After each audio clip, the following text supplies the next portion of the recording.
Welcome back to Bishop Aquatics. Today, we're diving into Chapter 3 of my book, Exalted. If you haven't checked out the first two chapters yet, I recommend starting there to get the full story. In this chapter, David navigates the unpredictable and treacherous Undercity. The stakes are high, with unexpected threats and old allies coming into play. This chapter is loaded with action, suspense, and some intriguing twists. Alright, let's get into it, and I hope you enjoy. Chapter 3. There's a reason most people prefer the established entrances to the Undercity. Those familiar portals have fixed exit and entrance points, offering a semblance of predictability about where you'll materialize. The random anomalies, like the one I just exploited, are notoriously more unpredictable. I once bore witness to a scene that perfectly encapsulated the chaos of these unforeseen transitions. A donkey, looking utterly bewildered, materialized out of thin air right in the middle of a bustling street. Before the poor creature could even comprehend its newfound existence, a somewhat portly bare-chested clown with a perpetually flaming head careened around the corner in an ice cream truck, ruthlessly ending the donkey's brief foray in Undercity. Traffic etiquette, as you might imagine, operates on an entirely different level in this world. The law of the Undercity roads dictates that the stronger vehicle prevails. And don't be fooled by appearances. A vehicle might look innocent enough, but it could just as easily be a disguised predator, waiting to pounce on unsuspecting tourists. Navigating the Undercity requires more than just a map.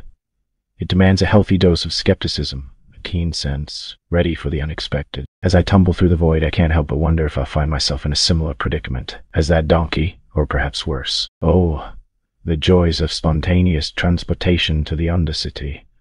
I don't remember exiting the portal, but I feel the cold, wet ground beneath me, the sensation assuring me that against all odds I'm still among the living. My breathing is labored, chest tight, a fiery ache making each breath a painful endeavor. The air in the Undercity is different, charged with peculiar energy that tingles on my skin. Attempting a deep inhalation triggers a fit of coughing that rattles my already battered frame. Each cough feels like a punch to the chest, a stark reminder of the brutal ordeal I've just survived. The taste of blood lingers in my mouth, like I was sucking on a penny. The Undercity's air, though different, carries an odd sense of familiarity in it. Summoning the last reserves of my strength, I managed to roll over, the damp ground sticking to my torn clothes. The ambient night glow of the Undercity casts a subtle light, revealing twisted architecture that defies the laws of physics. Dragging myself to a nearby wall, I use it as a makeshift crutch to prop myself up.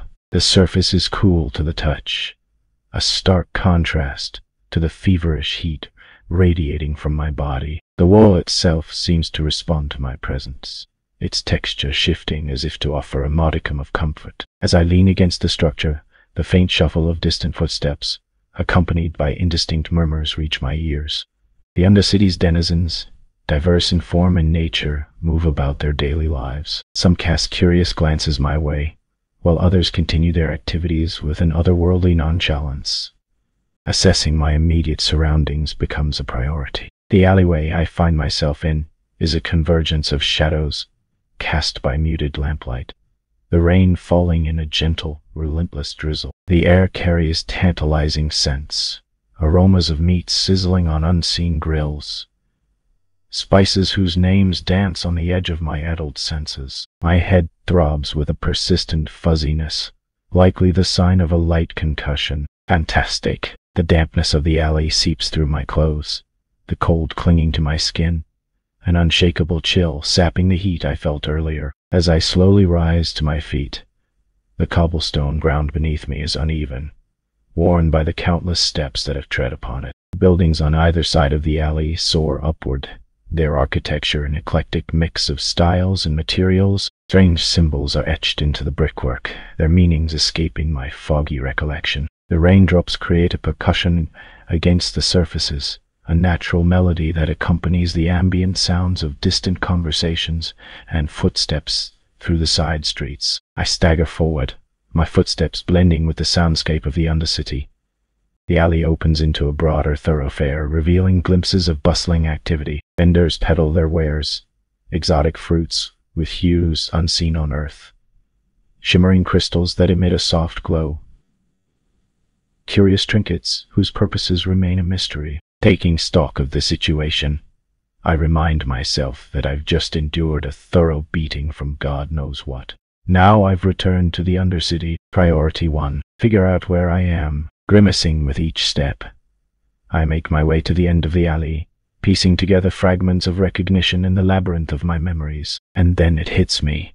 I know this place. The Undercity, with its twisted sense of order, welcomes everything with open, indiscriminate arms. It's a place where the dichotomy between good and evil blurs into shades of grey. Districts materialize, evolving, ever-shifting, to accommodate the eclectic assortment of entities that call the Undercity home. It's like a chaotic jigsaw puzzle, where each district is just capacious enough to house its peculiar inhabitants.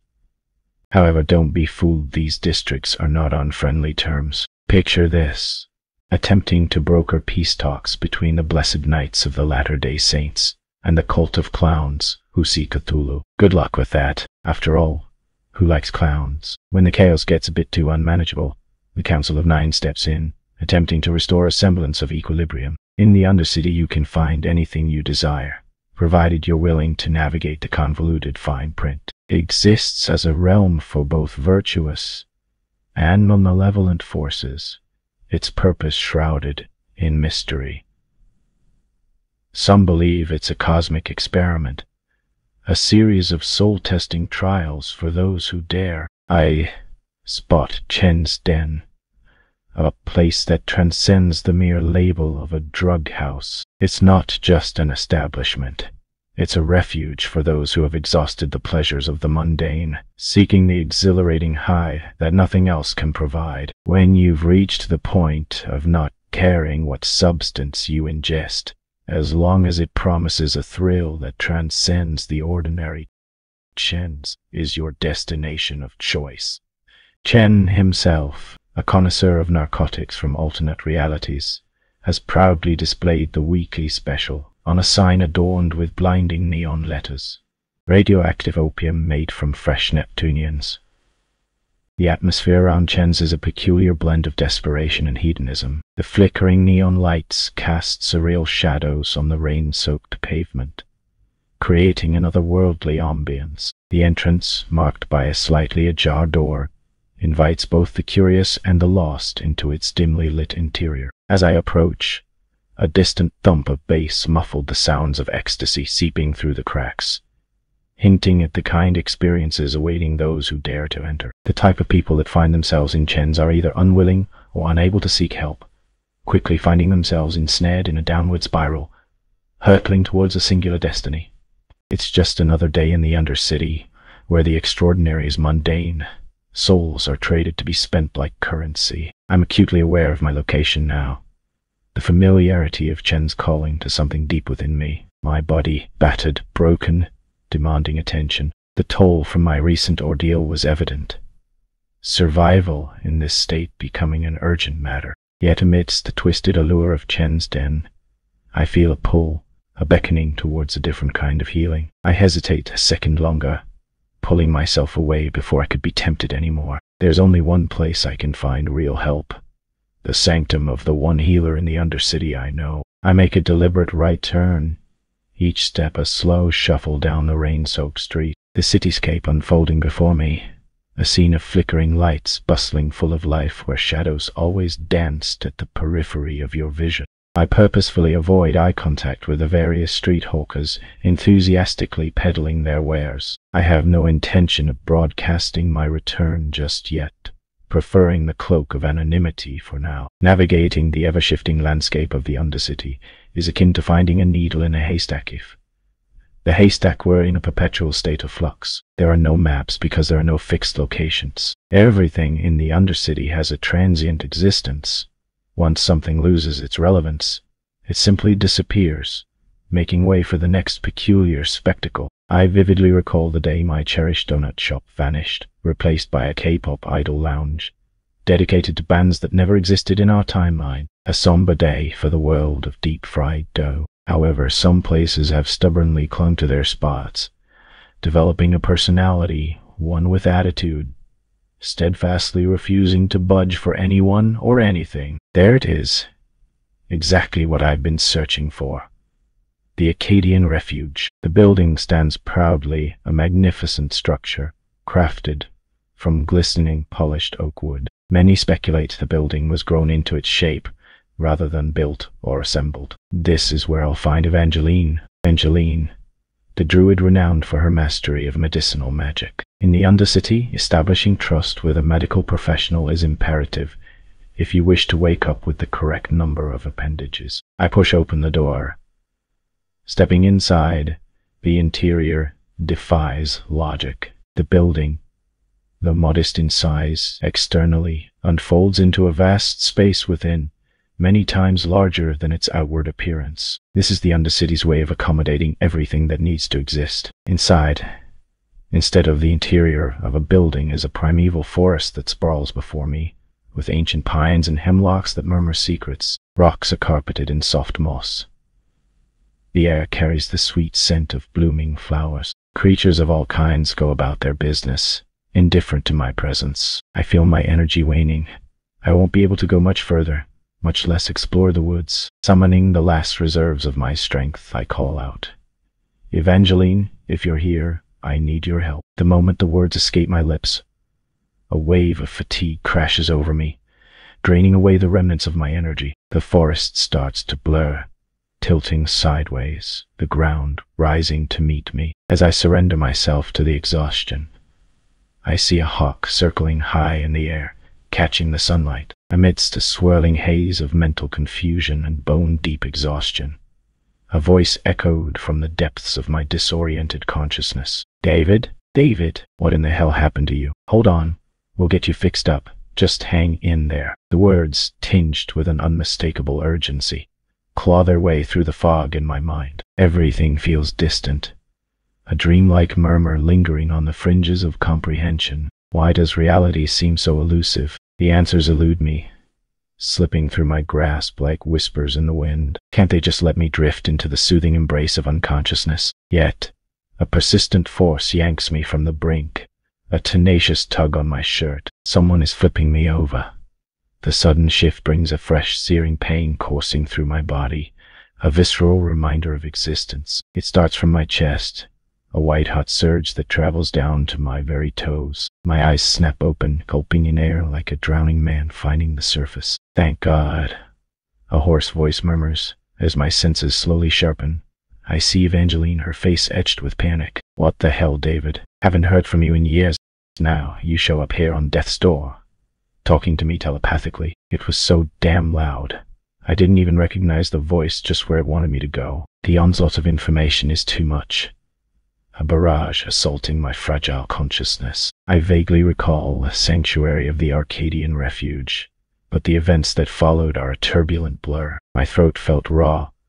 I managed to choke out, "Telepathy? Using magic like that? That's not my style." The absurdity of it all coaxes a dry, mirthless chuckle from my parched lips. "I don't know.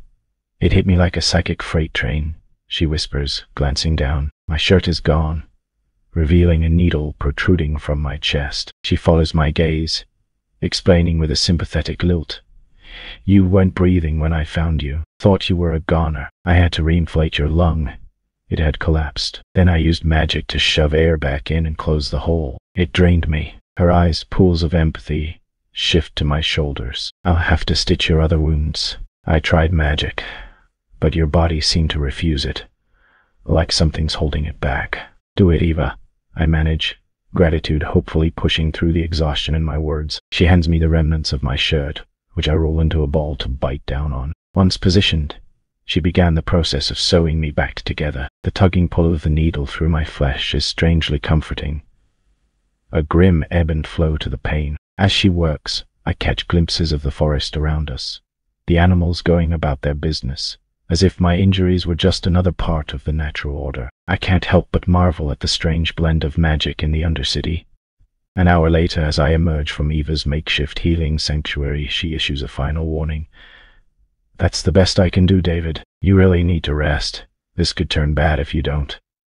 Standing up, I face her with gratitude. "Thanks, Eva." I owe you for this. With my shirt a casualty of the ordeal, I'm left resembling a survivor of an undercity mugging or worse. Her response, however, carries a different weight. Give him my regards, and do try not to come back like this again. I'm going to be explaining this to everyone in the forest for ages. You wouldn't believe how obsessed with the latest gossip squirrels are, she quips, her deadpan delivery contrasting with the surreal circumstances. I collect my belongings, ensuring not to leave behind any trace of my recent ordeal, especially my blood-soaked shirt. Blood has power. You don't want the wrong person getting their hands on it. Exiting the sanctuary, I step back onto the street. The rain has cleared, the sun now rising to take its place, heralding the transition from evening hawkers to morning stalls. Walking bare-chested, resembling someone who just completed a shift as a human punching bag, I merge seamlessly with the peculiar morning crowd of undercity denizens. To the indifferent locals, I'm just another oddity in this eccentric realm. I smile to myself, reveling in the twisted sense of belonging. After all, it's good to be home, even if home is the bizarre underbelly of reality. In what felt like an instant, I'm standing at the entrance of HD Engineering. Henry Dickens, a maestro of tinkering, has an insatiable passion for forging the latest weapons and gizmos. He's nothing short of exceptional at it. Over time, he carved out a niche for himself in Undercity, evolving into a legend. His personal workshop transformed into a bustling hub, teeming with eager apprentices poised to birth and test the next marvel. They engaged in a perpetual contest, vying to outdo one another by embracing the greatest risks. It was a realm of ceaseless explosions, delightful mayhem, and unrelenting education. Our paths crossed fortuitously long ago. Henry generously afforded me the chance to field test his creations. In return, I reveled in wielding some of the most extraordinary weapons Undercity had to offer. Finding a haven to crash and call home, approaching the entrance, the smooth metallic doors glide noiselessly into the walls, opening a portal into the familiar pandemonium of innovation. The lively orchestra of experimentation fills the air, apprentices diligently immersed in their trials, accompanied by the occasional zap, yelp, and a chorus of laughter from somewhere in the distance. The workshop, a multi-layered realm of discovery, had a long-standing hierarchy. The new recruits predominantly occupy the upper echelons, while the descent into the lower realms unveils a progressively perilous undertaking. On the first subfloor lies the lounge, a contemplative space for pondering the missing components of one's impending doomsday device. There, nestled on that floor, is my modest abode. As I head down the staircase, I pass several assistants. A few wave in recognition, while others exchange hushed conversations. Arriving at my door, it pulsates with personality. Well, look who decided to finally come home. Where have you been, David? No one has talked to me in ages. At some point, one of the apprentices thought it would be funny to install my door with a personality. I shoot the door a stern look. Open up. Do I look like I'm in the mood to talk to a piece of scrap metal like you? You never change. Words hurt, you know. Defeated, the door opened without saying anything else. My room was exactly as I left it, except a fine layer of dust was covering everything now. The ambient hum of experimentation from the workshop outside filtered in through the walls. Walking over to my nightstand, I picked up a quarter-full bottle of Johnny Walker Black, blew the dust off, popped the cap off, downing a mouthful of the now-aged whiskey. The rich warmth spread through me, a welcomed sensation. I stripped myself of my remaining ruined clothes, carrying the bottle with me into the shower. The near boiling water and steam embraced me, feeling heavenly, as if wiping away the filth of last night. The pain, however, etched into my memory. Taking another gulp from the bottle, I lingered in the revitalizing water. Amazing how a good shower can make you feel like a new man. I turned off the water, the steam lingering in the air. My room, filled with the distant sounds of experimentation, was one of the few places I could let my guard down. I collapsed on my bed, the scent of Johnny Walker still on my breath, slipping into a dreamless, deep sleep.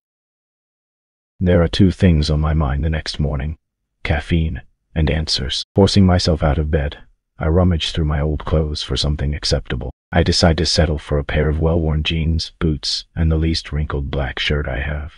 I reach over, grabbing the artifact from where I had left it on a shelf, stuffing it into a pocket. The door parted without protest as I left. It must still be sulking, nursing its artificial wounded pride. There's always a fresh pot of the strongest coffee you can imagine ready and waiting in the lounge. It's the one thing that the apprentices demanded, considering it a basic right. They made it clear that they wouldn't work without it. I pour myself a large cup full, drinking deeply. The coffee possesses a bitter richness, complemented by earthy tones with a slight nuttiness. I've heard whispers among the apprentices that they started to grow and roast their own beans.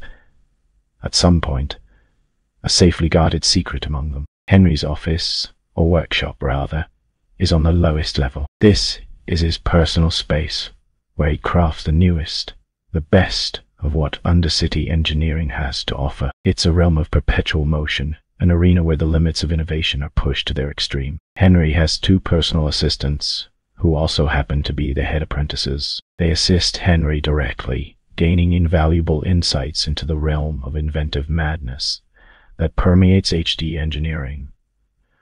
The ambient hum of machinery, followed by the occasional explosion, echo through the hallways. As I descend to knowing that Henry's workshop is both a sanctuary and a crucible of creativity. As I descend the stairs to the bottom level, the caffeine works its magic, pulling me back from the fog of exhaustion. I can't help but marvel at how some people manage to start their day without it. Briefly pondering what I'm going to say to Henry, I find myself standing in front of his door. It remains obstinately closed, unyielding to my approach, as if unimpressed, declaring that it has seen better threats in front of it than me. It probably had. With a defiant beep, it signals its reluctance to grant me entry. Unfazed, I decide to engage in a face-off, sticking my face close to the door to let it get a better look. Oddly enough, this seems to do the trick. The door concedes, allowing me to pass. Entering, I walk over to Henry's desk, a chaotic mosaic of ongoing projects that defy easy categorization. Henry is hunched over a particular endeavor, his focus trained on something invisible to me. The workshop hums with activity, the scent of metal and chemicals permeating the air. It's like stepping into a realm where genius married madness. Clearing my throat to announce my presence, I catch Henry's attention. Without halting his work, he looks up at me, squinting through the safety goggles perched on his forehead. Heard you were back. Figured it would be sooner than this, honestly. You look like hell. People are talking. They know you work for me sometimes. If you get your ass kicked badly with my equipment, it looks bad on me, you know. I missed you too, Henry. So what did this to you, and what's your next move? I tell him everything about the creatures that attacked me. Henry lets out a deep breath. Quite the situation you've gotten involved in this time. Do you know what those things are? Henry leans back in his chair, stressing it to the point that it starts producing a squeaking sound, running his hands through his hair. Xylothor. Nasty things. They shouldn't be on Earth, or anywhere else. All known portals to or from have been sealed, or destroyed long ago. What are they, and what do they want? I don't know much, just that they're a parasite on life, a machine combined with flesh. But something went wrong along the way. They became a new kind of creature, an abomination of necrotic tissue and greasy metal stuck in a state of unlife. They reproduce by converting others, their only mission to thrive, grow, converting every last living thing. You shouldn't be involved with this, David. I couldn't. I'm abruptly cut off as a holographic screen materializes, hovering over Henry's cluttered desk. Boss, we have a problem up here.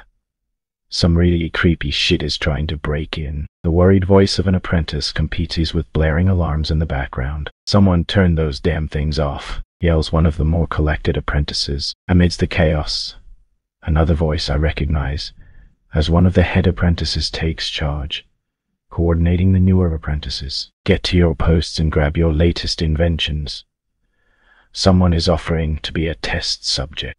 HD engineering lacks external defenses. No one is foolish enough to bring the fight to their home. The apprentices, accustomed to danger, thrive in such situations. This unexpected intrusion is a golden opportunity to test the capabilities of their inventions. By the time the holographic monitor abruptly cuts off, I was already bolting out of the room. Racing for the stairs, each step filled with urgency, I ascended multiple at a time. I burst up the final set of stairs, finding myself on the first floor, where a few apprentices are whooping and hollering around a charred spot on the floor. The main door has been smashed inward, but it seems whatever broke in didn't get much farther. Bits and pieces were scattered from some of the larger fragments. I recognized the unmistakable signs of the same creatures I encountered before. The Xylothor. Passing through the shattered door, I see a ring of apprentices, armed with an assortment of bizarre weapons, surrounding the remnants of the Xylothor. The creatures, now reduced to smoldering pieces, twitch sporadically in their final moments. What the hell did you do to piss these things off? Henry mutters under his breath as we navigate through the bustling activity from behind me. I think I may have an idea, I reply, my hand patting my pocket. Henry raises an inquisitive eyebrow, but before he can respond, a particularly bold apprentice brandishes a gleaming contraption that looks like a cross between a ray gun and a flamethrower. With a theatrical flourish, he points it at the nearest Xylothor, remains unleashing a torrent of flames. That's the Spirit Scorcher 3000, the apprentice exclaims proudly, oblivious to the charred splatters on his protective gear. Guaranteed to send these abominations straight to the scrapyard. Henry rolls his eyes at the exuberance of youth, but there's a glint of pride in them. His apprentices, fueled by a potent mix of creativity and recklessness, are a force to be reckoned with. The fight was over. Most of the apprentices were back at their workstations, making modifications based on their recent combat testings. Henry motions for me to follow him, heading back down to his personal workshop. Thanks for sticking around for Chapter 3 of Exalted. I hope you enjoyed the wild ride. David's journey through Undercity is one chaotic trip after another. So, what did you think about those unpredictable entrances? What about the bizarre scene with the donkey and the clowns? Also, what are your thoughts on the Xylothor and their creepy part machine vibe? Drop your theories and reactions in the comments. I'm really curious to hear what you all think. And if you haven't already, hit the subscribe and ring the notification bell so you don't miss out on the next chapter.